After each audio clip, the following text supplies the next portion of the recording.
হাটের বিশাল আকৃতির দানব কিনলেন শাকিব খান, যেটার দাম শুনলে সবার চোখ কপালে উঠবে।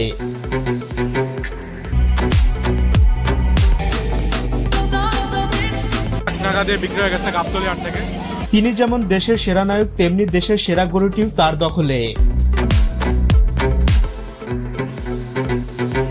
এর আগে বাংলাদেশের কোন তারকাই এত বড় গরু ক্রয় করতে পারেনি। সিনেমা নিয়ে তিনি যতই ব্যস্ত থাকুক, কোরবানির কথা তিনি কখনো ভোলে না।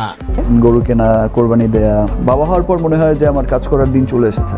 কিছু কাজকর্ম, কিছু দায়িত্ব আমাকে। বিশ্বস্ত সূত্র থেকে জানা গেছে এবার ঈদে তিনি 10টি গরু কুরবানি দিবে। তিনি তার নিজের জন্য একটি গরু রেখে বাকি সবগুলো গরিব দুঃখীর মাঝে বিতরণ করে দেয়। ঢালিউড এই তারকা সম্পদের পাহাড় গড়েছে, তাই তার কাছে এটা তেমন কিছুই না। তিনি সবসময় গোপনে দান করে থাকে, তাই সেগুলো প্রকাশ্যে আসে না। দেশের গণমাধ্যম কর্মীরা প্রতিনিয়ত তার পিছনেই লেগে থাকে।